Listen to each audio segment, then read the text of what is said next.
Когда спортсмен мирового уровня внезапно оказывается в хостеле без копейки за душой, а через несколько недель мертв, у любого возникает вопрос, а куда делись миллионы и кто остался в выигрыше?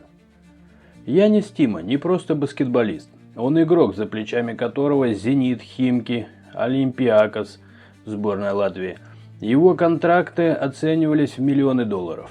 В лучшие годы только один сезон приносил Янису по 700 тысяч и миллиону долларов. Даже в 24 году, незадолго до смерти, его контракт с испанским клубом Обрадойра обещал 720 тысяч долларов за сезон. И это без учета рекламных контрактов, гонораров за турниры, призовых, которые хоть и немного, но тоже были. По самым скромным подсчетам, за карьеру Тима заработал от 3 до 4 миллионов долларов валового дохода. После вычета налогов чистыми это где-то порядка 1,5–2 миллионов. К этому давайте прибавим проданные роскошные авто за 490 тысяч евро и квартиру в Риге 580 тысяч евро. И сумма становится еще внушительнее. Но к концу 2024 года этот человек жил в дешевом хостеле, не имел средств даже на аренду жилья. Родственники собирали деньги на его похороны. Возникает вопрос, куда исчезли деньги? И почему рядом с падением Тимы резкий финансовый подъем его бывшей жены Анны Седоковой? Вопрос, могла ли Седокова получить деньги Тимы? Да, документально подтверждено. В период брака с 19 по 23 год было приобретено 5 объектов недвижимости, все оформлены на Седокову. 2 квартиры были проданы по 19 миллионов рублей, еще 2 по 6 миллионов. Самый крупный актив – квартира в ЖК «Алые паруса», куплена за 90 миллионов рублей, продана осенью 24-го за 150 миллионов. Отец Тимы утверждает, что Янис продал 2 свои машины и элитную квартиру в Риге, а вырученные 1,8 миллионов евро перевел Анне для инвестиций в ее бизнес. И все это совпадает по времени. Деньги у нее, его активы исчезли, после смерти вся недвижимость осталась за ней. По сути, Седокова вышла из брака в абсолютном плюсе, а Тима в нуле. Могла бы Анна Седокова заработать все это без Тимы, если у нее какие-то ее личные наработки, заработки и достижения. Со своей стороны я позволил убрать все наносное и высказанное без подтверждений официальных. Тем более, если что-то высказывается заинтересованными сторонами. Если убрать из уравнения все активы, купленные и оплаченные Тимой, картина выглядит немножко иначе. Что на данный момент можно считать подтвержденным, по крайней мере, то, что мне удалось найти. За 2022-2024 годы у Седоковой было в среднем 3-5 публичных выступлений в год. На них продавались билеты по 1000 и 2000 даже рублей. Доход от этих концертов где-то примерно 1,5–2 миллиона рублей чистыми в год. В те же годы она снялась в нескольких шоу и телепроектах, еще около 5–7 миллионов за 3 года. Бренд одежды La Story, хоть и был создан в 2016 году, прибыль дал только в 2022-2023, как раз после крупных финансовых вливаний от Тимы. А после их расставания бренд резко сдал. Без этих инвестиций прибыли почти не было. Итого за 3 года максимум 13–17 миллионов рублей. Теперь давайте вычтем базовые расходы на жилье, коммуналку, детей, охрану, быт. Минус 12–15 миллионов рублей за тот же период. Финансовый остаток от 0 до примерно 2 миллионов рублей. Это все, что Седокова могла бы сохранить, если бы Тимы в ее жизни не было. Сам собой напрашивается вопрос, а мог ли бренд La Story существовать без Тимы? Вопрос не праздный, давайте попробуем разобраться. Технически, да, он был зарегистрирован в 2016 году. Но в реальность этот бренд выстрелил только после 2021 года, когда Янис перевел ей более 1 миллиона евро. Были закуплены коллекции, произведена реклама, проведены фотосессии. Бренд внезапно вышел на выручку в 18 миллионов рублей в год. Сразу после разрыва и смерти Тимы выручка упала в 3 раза. Это прямое доказательство. Без его денег проект остался бы в категории самодельный мерч. Значит, всю бизнес-прибыль Ластори также можно исключить из личных достижений Седоковой. Сам собой напрашивается вывод, могла ли быть финансовая мотивация в трагедии Яниса Тимы. Прошу воспринимать это, конечно же, исключительно как смелую версию. Но, увы, эта версия уж очень напрашивается. И выглядит она как-то уж очень убедительно. Человек, заработавший миллионы, оказался в нищете. Все, что он имел, оказалось в распоряжении бывшей жены. По документам это 5 квартир, бизнес, переводы, имущество оформлены на Седокову. После его смерти она не только не беднеет, но продолжает жить на широкую ногу. Вдова юридически она. Семья Тимы подает иски, требует компенсации, утверждает, все имущество было выведено от Яниса Кани искусственно. А теперь главное, кто имел доступ к его активам? Кто оформлял квартиры, кто продавал их, кто получал деньги и кому мешал человек, начинающий требовать свое обратно. Вопрос не в том, погиб ли Тима случайно, вопрос в другом. Выгодна ли кому-то была его смерть? И если деньги не исчезли, то где они и у кого? Еще одна смелая версия от меня. Модельный бизнес как схема перекачки средств.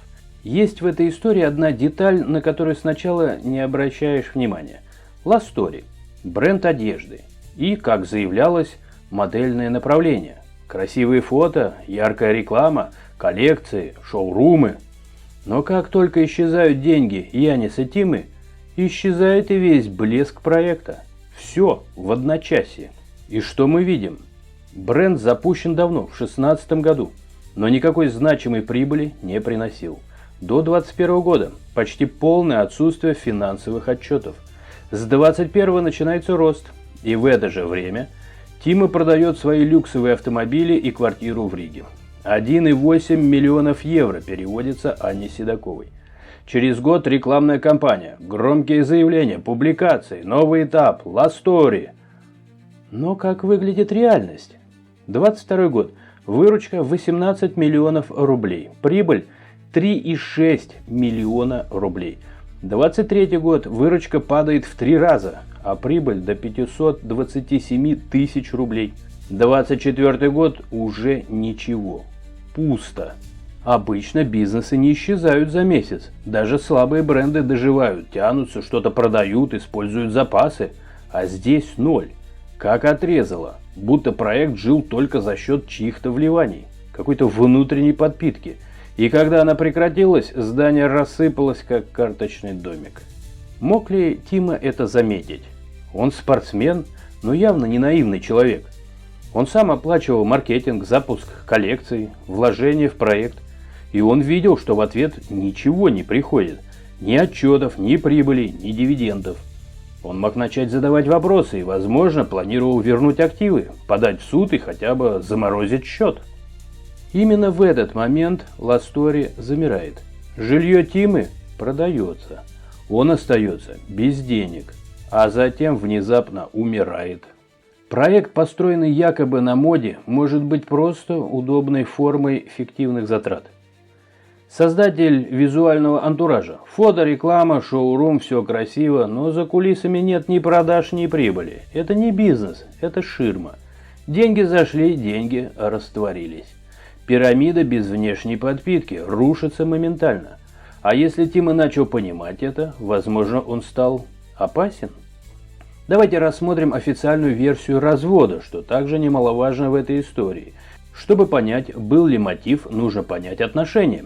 СМИ сообщили, Анна Седокова ушла от Яниса Тимы из-за измен и эмоциональных качелей. Позже добавили, у него были финансовые трудности и депрессия. Казалось бы, все объяснимо. Но если присмотреться, все это не просто слабо, а логически рассыпается на глазах. Версия номер 1. Тима изменял, и Седокова ушла. Человек, который изменяет направо и налево, не продает свою квартиру и машины, чтобы все отдать женщине, с которой решил расстаться, не запускает на ее имя бизнес и тем более не делает это в момент, когда у него заканчиваются деньги. Если бы Янис хотел уйти к другой, он бы оставил себе хоть что-то, хоть часть имущества, хоть инвестиции в новое жилье, хоть в машину. Но он оставляет все, буквально все, Анне Седоковой. Это скорее поведение влюбленного, а не гуляки. Это доверие, а не измена. Версия 2. Финансовые трудности и депрессия. А теперь вот вдумайтесь, если человек в депрессии, у него нет денег, он не будет гулять, не будет токсичным, не будет вести роскошную жизнь. Он будет пытаться выжить, он будет искать поддержку, он будет цепляться за близких. Но что происходит? Он отдает Анне почти все имущество. Он переводит ей почти 2 миллиона евро. Он живет в хостеле. И буквально через месяц после последней сделки Седокова подает на развод. Слишком уж удобно как-то все совпало. Когда человек остается без активов, без рычагов, его бросают. И не просто уходят, а делают это сразу после того, как он перевел все. Вот все, что имел. И тут возникает закономерный вопрос. Если любовь умерла раньше, зачем было ждать до последнего перевода? Если измены были давно, зачем брать деньги и на бизнес, и на квартиры? А что если любовь не умирала? А Тима начал что-то подозревать. Тогда, как мне кажется, все становится на свои места. Может быть, он начал задавать вопросы? Может быть, хотел вернуть вложенное? Может быть, готовился к разрыву, но не с пустыми руками? И тогда уход Анны перестает быть трагедией и начинает выглядеть как точный расчет. И смерть Яниса как внезапный, но очень выгодный финал этой истории. Не менее странным выглядит и развод, и смерть. И, честно говоря, напрашивается известное крылатое выражение «совпадение?». 9 декабря 1924 года Анна Седокова официально разводится с Янисом Тимой. Спустя всего неделю, в ночь с 16 на 17 декабря, его находят мертвым в московском хостеле. Причина смерти – самоубийство через повешение. Слишком короткий промежуток между этими событиями, чтобы не вызвать подозрения. По данным СМИ, рядом с телом Тимы был найден телефон, на экране которого высвечивалось сообщение «Позвоните Анне». За несколько часов до смерти он поздравил бывшую жену с днем рождения, опубликовав трогательное видео с ее участием. Также он писал в соцсетях: «Все, что мы строили, ты поменяла на деньги. Любовь без денег не существует».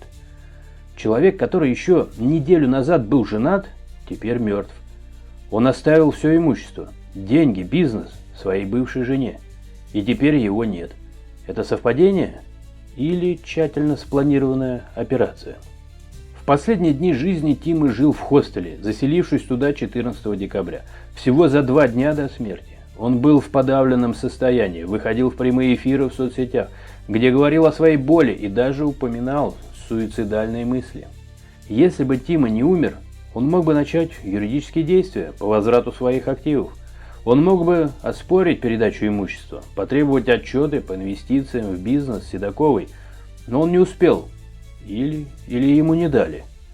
Семья Тимы после его смерти потребовала от Седоковой 60 миллионов рублей, вырученных от продажи совместной квартиры, утверждая, что имущество было совместно нажитым и должно быть разделено поровну. Слишком много совпадений, слишком много вопросов и слишком мало ответов. Развод и смерть в течение недели. Все имущество у бывшей жены, а сам Тима в петле. Это трагедия или тщательно спланированная операция? Давайте попробуем представить, что было бы, если бы Янис Тима остался жив. Давайте включим хронологию на неделю раньше. Представим, Янис Тима жив. У него обнуленный банковский счет, но есть память, документы, переписки, банковские переводы, договоры купли-продажи. Есть квартира, оформленная на жену, но купленная на его деньги. Есть бизнес, в который он инвестировал более 1 миллиона евро. И теперь он без копейки, а она в шоколаде. Вопрос, что бы он сделал? Ну так давайте подумаем. Возможно, он подал бы иск о разделе имущества. Брак с Седоковой был действующим до 9 декабря 1924 года. Все активы, приобретенные с 20 по 23 годы, формально совместно нажитые, даже если оформлены на одного из супругов. Тима мог обратиться в суд с требованием признать недвижимость, купленную на его средства, совместной и получить минимум 50% долей. Также давайте не забывать и про такое понятие, как возврат инвестиций. Переводы на счет Седоковой банковски зафиксированы. Продажа машины, квартиры в Риге тоже. Это позволяет напрямую доказать, что деньги направлялись на развитие бизнеса Ластори. Даже если нет долей в фирме, можно подать иск о неосновательном обогащении. Особенно если бизнес был зарегистрирован после получения средств, но даже если это не так, все равно эта формула работает. Также возможна заморозка активов. Юристы могли бы потребовать через суд временное ограничение на операции с недвижимостью и активами, если было бы доказано, что имущество нажито совместно или куплено на деньги одного из супругов. Это стандартная мера, особенно в случаях угрозы исчезновения активов. Что и все это значит? Седокова могла временно потерять доступ к своим миллионам, включая деньги от проданной квартиры в ЖК «Алые паруса». А также не стоит забывать и такое понятие, как медийный скандал. Тима – узнаваемая личность, публичная фигура. Судебный процесс мгновенно стал бы достоянием прессы. Случай, когда спортсмен требует вернуть свои деньги у звезды шоу-бизнеса, развалил бы ее репутацию. Это удар не только по финансам, это разрушение образа. А за ним рекламные контракты, публика, продажи, бизнес. Все пошло бы под откос. И какие были бы итоговые потери для Седоковой? Финансово 60-75 миллионов рублей, как минимум половина стоимости квартиры. Юридически риск обязательства вернуть деньги, полученные под видом инвестиций. Имиджево медийная волна, обвинения в использовании и доведения до бедности. Ну и последняя смелая версия, хотя правильнее, наверное, назвать напрашивающийся вывод или напрашивающийся вопрос, звучит следующим образом. Так может, именно этого и нельзя было допустить? Может, проще и безопаснее было остаться вдовой, чем бывшей женой с многомиллионным иском на горизонте?